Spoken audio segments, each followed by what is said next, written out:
Bonjour à tous, rebonjour sur la chaîne de l'Avengers du cinéma. Cela fait environ 200 millions d'années que je n'ai pas sorti de vidéo, c'est normal, les études avant tout. On se retrouve aujourd'hui pour une petite vidéo, voilà, à la cool, sans souci, à la bien, on va se mettre bien. Beaucoup de superlatifs dans cette phrase. Alors, aujourd'hui on va parler séries, puisque qui ne regarde pas de séries en 2021 à part personne.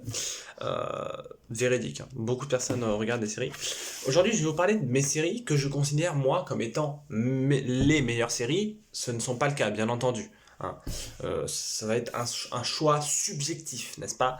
Je vous ai fait un top 5. J'aurais pu faire un top 10 de mes séries, un top 20, mais non. Parce que la vidéo aurait duré 40 minutes et personne ne regarde des vidéos de 40 minutes, à part moi. Donc, je vais d'abord commencer par les séries que je n'ai pas mis dans le top. D'accord?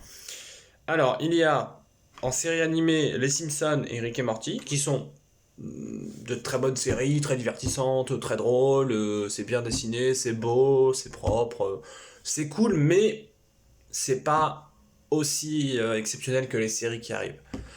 Par contre, la fin de la saison 4 de Rick et Morty, ça c'est masterclass. Clairement, c'est masterclass.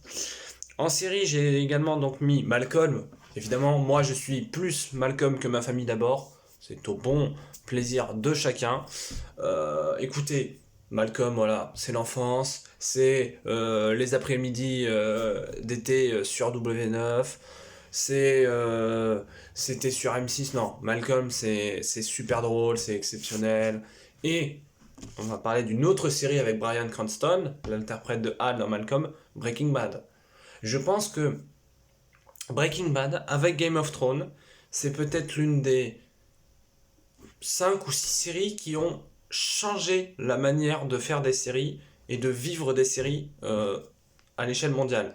C'est-à-dire que Breaking Bad, l'écriture, l'acting, la mise en scène, il n'y a pas un épisode en dessous des autres, Breaking Bad, c'est exceptionnel. Breaking Bad, c'est, je pense, en termes de qualité de série, l'une des meilleures séries qui m'ait été donnée de voir, même si je préfère d'autres, parce que on peut, et ça c'est souvent l'impasse que font les gens, on peut aimer une œuvre, une série ou un film, tout en sachant qu'elle est mauvaise. Par exemple, moi, le film G.I. Joe, Le Réveil du Cobra, ou même les Fast and Furious, tu vois, je sais qu'ils sont éclatés au sol. C'est mal filmé, c'est mal monté, c'est mal joué. Mais pourtant, est-ce que je passe un mauvais moment en regardant ces films? Pas du tout. Donc voilà.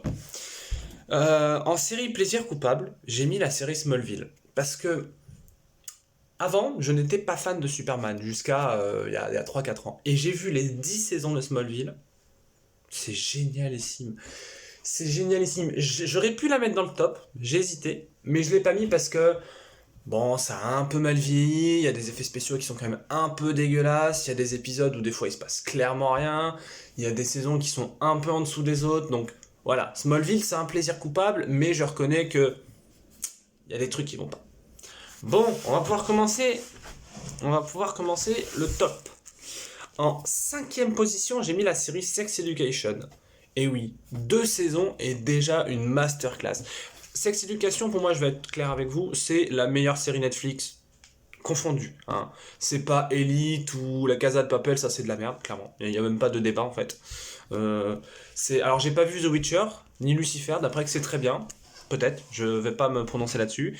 Mais Sex Education, c'est une série qui donne envie de vivre. Vous voyez ce que je veux dire? C'est une série qui est joyeuse, qui est gentille, parfois très triste, très crue, mais toujours avec bienveillance. Il y a de la mise en scène et c'est pas juste montrer de la fesse pour montrer de la fesse. Ça n'a aucun intérêt, ça.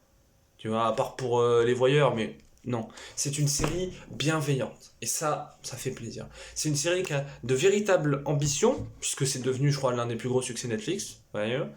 Et en plus, ça développe tous ces personnages tout en présentant des personnages ils sont tous différents en fait. Vous voyez ce que je veux dire? Donc franchement, Sex Education, il n'y a que 2 saisons. Je pense que de toutes les séries de la liste, de mon top en tout cas, C'est peut-être la série que j'ai revue le plus, parce que la saison 1, j'ai dû la revoir une 10 ou 12 fois. La saison 2, j'ai dû la revoir 5 ou 6 fois. Non, vraiment, je me le refais souvent, c'est génialissime. En quatrième position, une série que quasiment tout le monde met dans son top de séries, c'est Game of Thrones. Alors, il y a des gens qui n'ont pas vu Game of Thrones. Ok. Ça, je peux le comprendre parce que t'as mille et un trucs, mille et une choses à faire et que t'as pas le temps de voir des séries. Ok. Mais il y a des gens qui ont vu Game of Thrones et qui n'ont pas aimé. Mais alors ça, je ne comprends pas, en fait. Là, je peux comprendre, mais j'ai du mal. Parce que Game of Thrones, déjà, bon, on sent clairement l'inspiration du Seigneur des Anneaux. Hein. C'est clairement de l'heroic fantasy, tout ça, tout ça. Mais déjà, le livre, moi j'ai lu un peu les livres, il y a tellement de matière, mais tellement.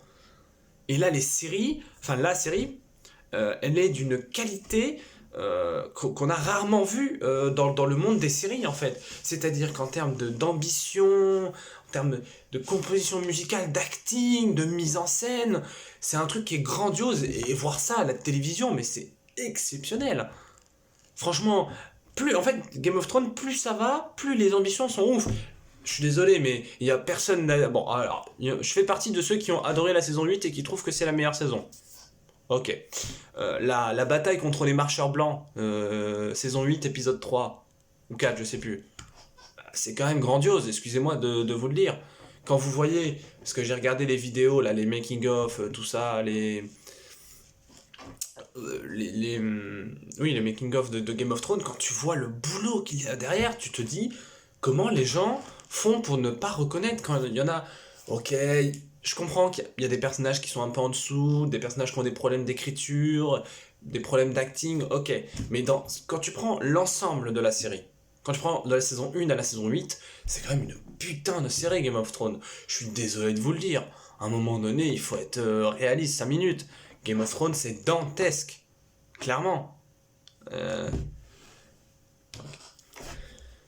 Troisième position, ma grosse surprise en tout cas de ces derniers temps, The Boys. Alors, The Boys, j'ai vu la série au moment où il sortait la saison 2.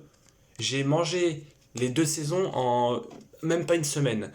C'est génialissime. En fait, le mot The Boys, c'est jouissif. Voilà, c'est exactement l'adjectif qu'on peut mettre à ça. Parce que les gens ont tendance à croire que jouer la comédie, jouer des situations drôles, c'est facile.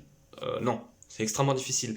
Et on a tout un tas de... On a un versant comique quand même très fort, hein, avec Butcher, avec le français, avec Yugi, même Homelander parfois, qui a une sorte d'humour très très noir, mais qui parfois dans certaines scènes fait preuve de véritable talent d'acteur. Hein, donc je sais plus comment il s'appelle, Tony Starr, hein, Anthony Starr plutôt, l'acteur du Protecteur. On a des acteurs qui sont exceptionnels.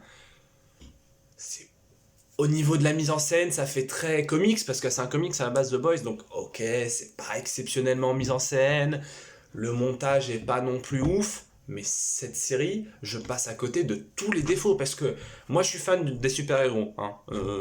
Même les films de super-héros pas ouf, je les apprécie plutôt, tu vois. Genre Iron Man 3, moi j'aime bien. Mais concrètement, je trouve que The Boys, c'est génial. C'est génial, ça a pas peur de te montrer du sang, de te montrer des nus, de te montrer de la violence, des trucs crus, quoi. Même, tu prends ça en plein visage, en fait. Et, euh, et puis c'est super libérateur, franchement, de voir des super-héros qui se lâchent un peu plutôt que des Captain Américains en costume, des Boy Scouts, tu vois. Franchement, c'est génial. Top 2, ma deuxième série préférée. Alors, j'ai longuement hésité entre la première et la deuxième place. Pour moi, ils sont tous les deux interchangeables dans mon cœur en fonction de mon humeur. Ma deuxième série, c'est donc This Is Us. This Is Us, c'est une série qui n'est mais absolument pas connue. Mais en France, elle est clairement pas connue. Moi, je l'ai découvert parce que j'ai Canal+. Je l'ai découvert la saison 1, donc il y a maintenant 5 ans, puisque c'est la cinquième saison, sur Canal. Et pour moi, c'était une série qui était bien, mais voilà, c'est une série, quoi. Et à partir de la fin de la saison 2, il s'est passé un déclic où j'ai compris la virtuosité de cette série. C'est-à-dire que c'est une série qui, si tu n'as pas pleuré au moins une fois pendant une saison, c'est que concrètement, tu n'as pas d'âme. Je ne vois pas d'autre solution de toute manière. Hein, désolé. C'est une série qui te parle de tous les sujets, l'adoption, les relations fraternelles, euh, les difficultés de communication dans une famille, l'homosexualité, parce que y a un personnage qui est homo dans le film, l'obésité également, enfin tout un tas de sujets, parfois politiques. Là, par exemple, en ce moment, ça parle beaucoup de ce qui s'est passé aux États-Unis, puisqu'il y a plusieurs personnages qui sont. Il y a une famille qui est noire, donc dans This Is Us. Mais This Is Us, plus les saisons augmentent, enfin, plus il y a de saisons, quoi, plus c'est génialissime.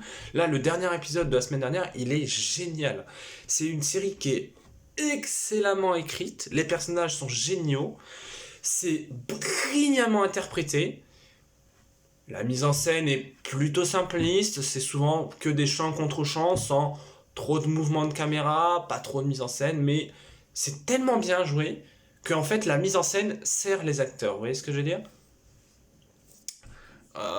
Et puis le scénario, les scénarios sont incroyables. C'est pour ça que je suis très énervé, puisque il y a TF1 qui a fait une adaptation française de This Is Us qui s'appelle Je te promets. Ne regardez pas cette série en France, hein, puisque bah, c'est éclaté au sol en fait, concrètement. Moi je suis désolé, hein, j'aime pas m'énerver contre des séries, mais j'ai regardé l'adaptation de This Is Us, c'est encore moins bien mis en scène, c'est pas du tout comme This Is Us. Oui, mais c'est une adaptation, ok, mais c'est de la merde. C'est super mal joué, mais hein, c'est clairement pas le même level d'acteur. Hein.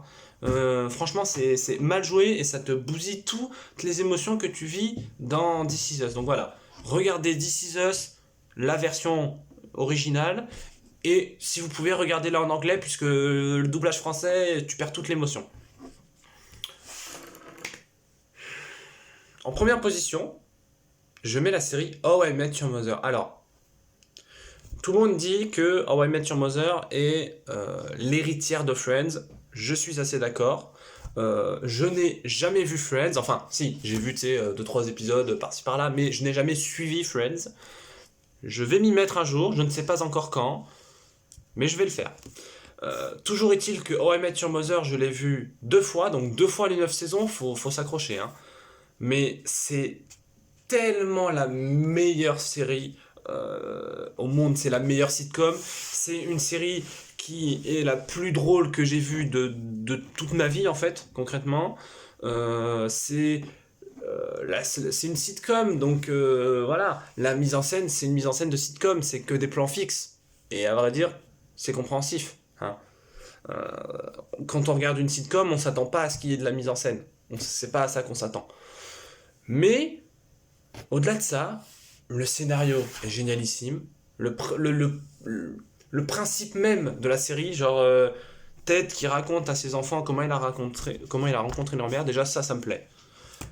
Et en plus, ben, How I Met Your Mother, c'est une véritable comédie romantique. C'est-à-dire que c'est une comédie qui parle de romance.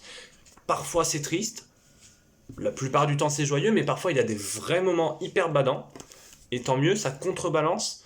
Euh, Aucune saison n'est haute en dessous des autres. Hein, aucune. Elles sont toutes au même niveau, je les aime d'un amour absolu. C'est super bien joué. Ted, Marshall, Lily, c'est des personnages que j'adore. Même Ranjit, le chauffeur qui est à mourir de rire. Barney Stinson, c'est je pense mon perso de série préféré de l'histoire de l'humanité. C'est brillamment écrit. Beaucoup de personnes ont, un peu comme toutes les fins de série en fait, les personnes ont détesté la fin de la série. Moi je la trouve génialissime. Cette fin de série. La saison 9 est géniale. On peut aimer, ne pas aimer, après ça selon les goûts de tout le monde, c'est compréhensif. Mais moi j'adore cette série, regardez-la, c'est génial. En fait c'est une série qui te donne envie de sourire. C'est une série que j'appelle médicament, c'est une série antidépressive. Tu n'es pas joyeuse, regarde cette série, termine. Et est-ce que ce ne sera pas là le sens de la vie finalement? Regarder des choses qui nous font plaisir plutôt que des choses qui nous font, des films qui nous font mal. Alors, parfois, regarder un film ou une série qui nous fait mal, ça peut nous faire du bien. Je suis entièrement d'accord avec vous. Ça peut nous mettre un électrochoc, n'est-ce pas? Euh, mais la plupart du temps, regarder des choses qui vous donnent envie de sourire. Je préfère largement regarder 1,5 million de comédies nulles ou moyennes que 3 films tristes à mourir. Hein. Donc voilà. C'était donc mon top série. N'hésitez pas vous-même à placer votre top série en commentaire. Je pense que ce classement va peut-être faire jaser dans les chaumières. Je suis d'accord. C'est un classement un peu qui sort de l'ordinaire, n'est-ce pas? Bon, à part pour Game of Thrones, puisque tout le monde met Game of Thrones. Mais voilà, n'hésitez surtout pas à vous abonner également, c'est important. Euh, voilà, abonnez-vous, lâchez un pouce bleu, un commentaire. Et puis, comme toujours, un film, une série, vous voulez que j'en parle? Dites-le moi, si je l'ai vu, j'en parlerai. Et puis voilà. Allez, sur ce, c'était l'Avengers du cinéma. On se dit à bientôt pour une prochaine vidéo.